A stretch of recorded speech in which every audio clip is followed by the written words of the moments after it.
السلام عليكم ورحمة الله وبركاته. نحمده ونصلي على رسوله الكريم.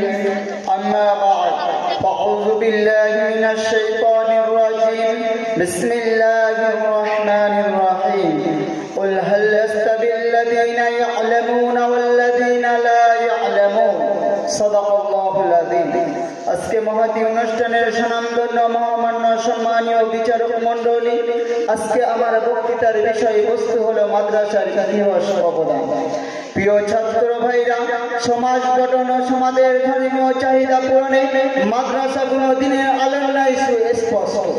মাদ্রাসা থেকে যুগে যুগে কেমন মানুষ সৃষ্টি করেছে তা আর বলার অপেক্ষা রাখে না। মাদ্রাসা থেকে যুগে যুগে সৃষ্টি করেছে পৃথিবীর সব থেকে সৎ, নম্র, ভদ্র, খোদাপ্রেমী, সত্যিকারের দেশপ্রেমিক, যারা জাতীয় ইসলামের সংরক্ষণকারী, যারা নিজ দুনিয়ায় নিজের সকল চাওয়া পাওয়া অভিলাষকে পিছনে রেখে সর্বদা কাজ করে যাচ্ছেন।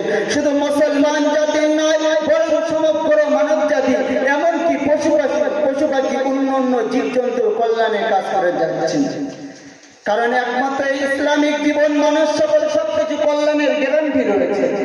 এক কথায় এই সমস্ত প্রতিষ্ঠান থেকে পীর, ওলি, আউলিয়া, মাশায়েখ, দ্বীন, বুজুর্গদ্বীন তৈরি হয়ে থাকে, যাদের সান্নিধ্য লাভে হাজারো মানুষ অন্ধকার থেকে ফিরে এসে আদর্শবানে মানুষে পরিণত হয়।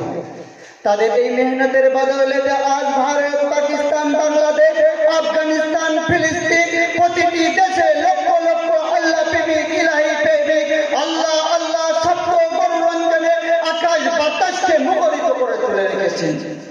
যখন ইসলাম ও মুসলমানদের বিরুদ্ধে কোন বাতিল মাথা ঝাড়া দিয়ে উঠেছে, এধারাই উলামায়ে কেরামগণ তার বিরুদ্ধে স্বেচ্ছার ভূমিকা পালন করেছে। দিনের সংরক্ষণ হেফাজত এমন কোন ক্ষেত্রে নেই, এমন কোন শাখা নেই, এমন কোন ডাক নেই সেখানে আলেম উলামাদের উপস্থিতি ছিল না।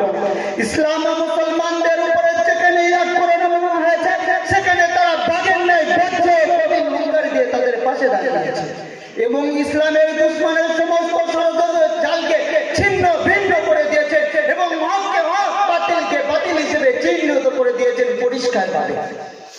এবং কাদিয়ানী রেজাকার মুসা যখন কোরআন ও ইসলামের মূলের উপরে আঘাত এনেছে, এধারাই উলামায়ে কেরামগণ তার প্রতিবাদ জানিয়েছে। শুধু কি তাই নয়, দেশের স্বাধীনতায় সার্বভৌমত্ব রক্ষায় ব্রিটিশ সাম্রাজ্যের বিরুদ্ধে কোন আন্দোলন মূলত উলামায়ে কেরামগণ তুলেছিলেন।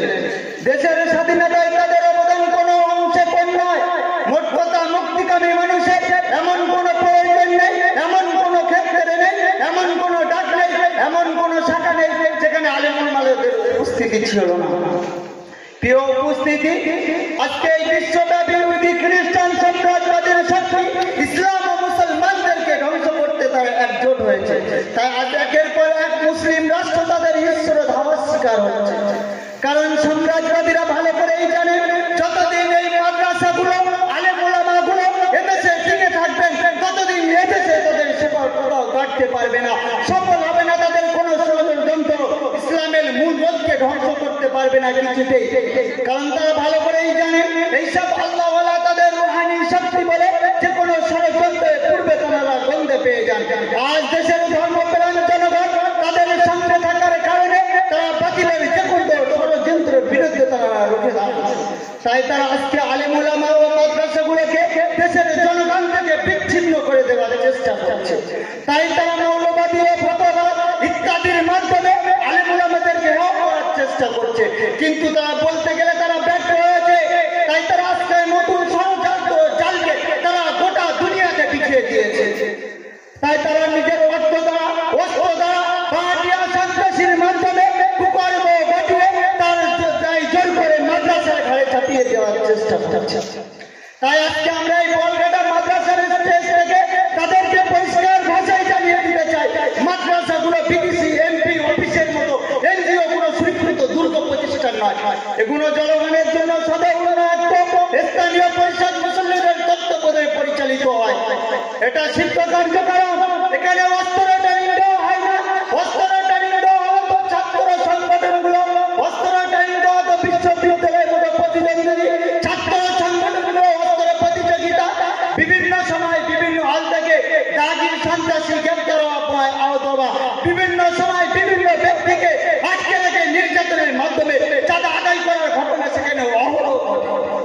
কিন্তু আলহামদুলিল্লাহ আজ পর্যন্ত এমন কোন ঘটনা ঘটেছে কোন মাদ্রাসায় এমন নজির কেউ দেখাতে পারবে না।